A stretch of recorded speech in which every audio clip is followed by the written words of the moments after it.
Bonjour.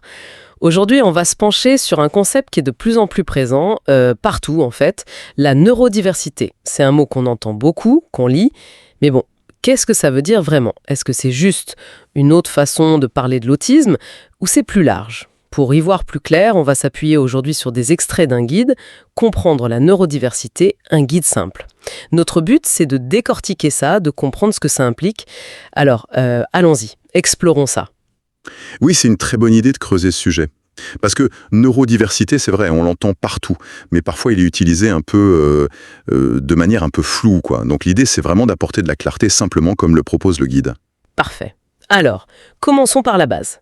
La neurodiversité, si on devait la définir le plus simplement possible, c'est quoi l'idée fondamentale? Mais l'idée centrale, c'est assez simple en fait. C'est que les cerveaux humains ne fonctionnent pas tous pareil. Il y a une diversité naturelle, un peu comme on a des tailles différentes, des couleurs de peau différentes, nos cerveaux aussi sont différents dans leur manière de penser, d'apprendre, de ressentir les choses, d'interagir. La neurodiversité, c'est juste la reconnaissance de ça, que cette variété neurologique, elle est normale, elle fait partie de l'expérience humaine. Le guide prend une image que je trouve parlante, les fleurs dans un champ. Il y a plein de couleurs, de formes, mais elles font toutes partie du même champ. C'est un peu ça. L'image des fleurs, oui, ça aide bien à visualiser cette idée de variété naturelle. Mais alors, ça amène une question importante qu'on entend souvent. Si c'est naturel, ça veut dire que ce n'est pas une maladie, pas un trouble? C'est quoi la différence? C'est un point essentiel et le guide est très clair là-dessus. La neurodiversité, le concept en lui-même, ce n'est pas une maladie. C'est une façon de comprendre cette diversité. Ça dit qu'il n'y a pas une seule bonne façon d'être câblé, si on veut. Par contre, et c'est là que la nuance est capitale, reconnaître cette diversité, ça ne veut pas dire nier les difficultés. Les personnes dont le cerveau fonctionne différemment de la majorité, qu'on appelle souvent neurotypiques, peuvent rencontrer de vraies difficultés au quotidien, parfois importantes.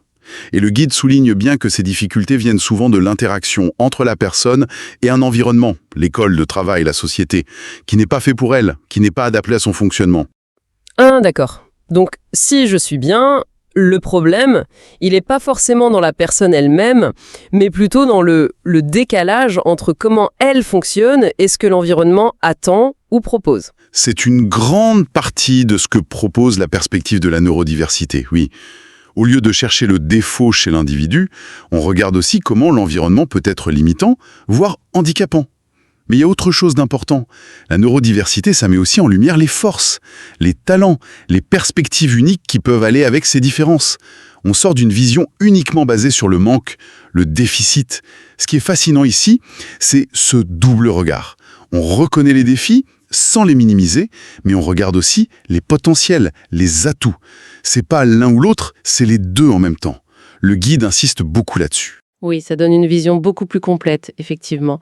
Alors, pour que ce soit plus concret, de quel type de profil, de conditions on parle quand on utilise ce terme neurodiversité? Quels sont les exemples que donne le guide? Alors, le guide donne une vision assez large. Évidemment, on pense souvent en premier à l'autisme, avec ses particularités dans la communication, la perception sensorielle, les intérêts parfois très intenses, une façon de penser qui peut être très logique, très détaillée. Le TDAH aussi, trouble de l'attention avec ou sans hyperactivité, est très souvent cité. Là, c'est un fonctionnement différent pour gérer l'attention, l'impulsivité, l'énergie.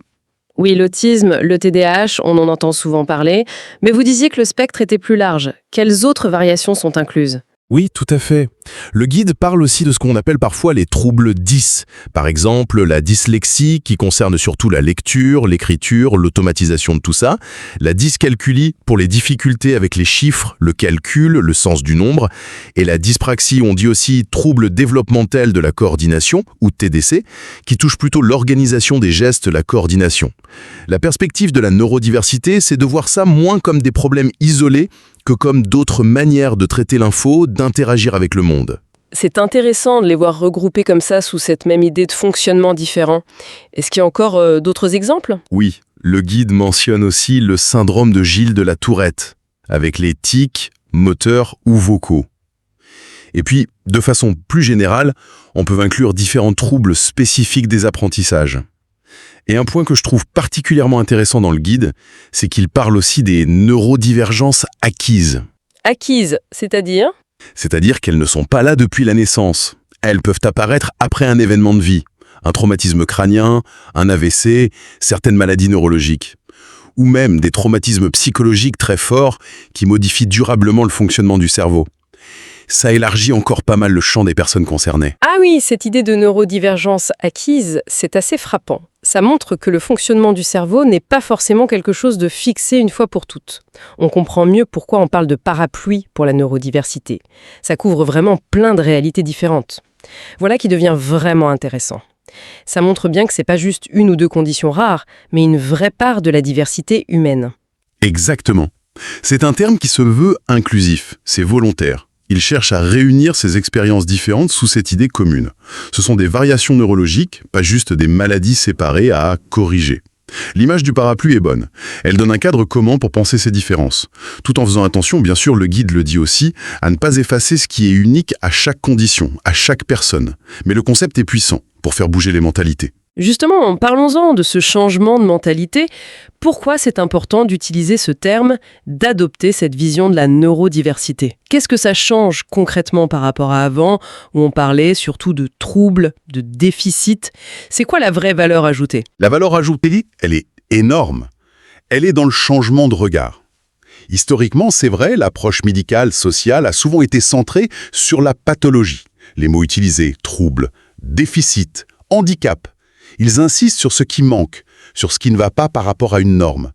Le guide explique bien que cette approche, même si elle peut aider à identifier des besoins d'aide, elle peut aussi être très stigmatisante, elle peut limiter la façon dont on voit les personnes et comment elles se voient elles-mêmes. La neurodiversité, elle, propose autre chose. Elle ne nie pas les difficultés, attention, mais elle refuse de réduire la personne à ses difficultés. Elle invite à voir le fonctionnement différent comme une variation, une partie de l'identité, plutôt qu'un défaut à corriger à tout prix. Et vous disiez aussi que cette approche met l'accent sur les forces. Est-ce que le guide donne des exemples concrets pour qu'on voit bien comment un fonctionnement différent peut aussi être un atout? Oui, absolument, et c'est crucial. Le guide donne des exemples pour illustrer ça, pour la dyslexie par exemple. Oui, la lecture peut être difficile, mais il mentionne que beaucoup de personnes dyslexiques ont des facilités étonnantes pour la pensée visuelle, la vision en 3D, pour voir les liens entre les choses, la vue d'ensemble, big picture, ou encore pour la créativité, la résolution de problèmes de manière originale. Ce sont des super atouts dans des domaines comme l'architecture, l'ingénierie, les arts, l'entrepreneuriat. Pour le TDAH, à côté des difficultés de concentration sur des tâches ennuyeuses, le guide parle de la capacité d'hyperfocus, une concentration hyper intense sur ce qui passionne. Il parle aussi de grande créativité, de pensée qui part dans tous les sens, out of the box, d'une énergie communicative, d'une capacité à jongler avec plein d'infos en même temps dans des situations dynamiques. C'est vrai que ça change la perspective. Et pour l'autisme qu'on a mentionné au début? Pour l'autisme aussi, le guide nuance beaucoup l'image qu'on en a souvent. Oui, il peut y avoir des défis dans la communication sociale classique, ou une sensibilité au bruit, aux lumières, mais ça peut aller de pair avec des forces incroyables. Une attention aux détails phénoménale, une mémoire parfois photographique, une capacité de concentration énorme sur des sujets précis qui mènent à une vraie expertise. Une pensée très logique, très systématique, une honnêteté parfois désarmante, une grande loyauté. Une perception sensorielle fine qui peut être un avantage dans certains métiers, la musique, la dégustation, le contrôle qualité. Si l'on rattache cela à une vue d'ensemble, on voit que le tableau est beaucoup plus riche qu'une simple liste de symptômes. Chaque personne neurodivergente a son propre mélange unique de défis et de forces. C'est beaucoup plus clair présenté comme ça. On comprend que c'est pas une vision bisounours qui nierait les problèmes, mais une vision plus juste, plus équilibrée, qui voit la personne en entier. Alors, qu'est-ce que tout cela signifie, au fond ? Adopter ce terme, cette perspective de la neurodiversité, c'est une façon d'affirmer que toutes les façons de fonctionner neurologiquement sont légitimes.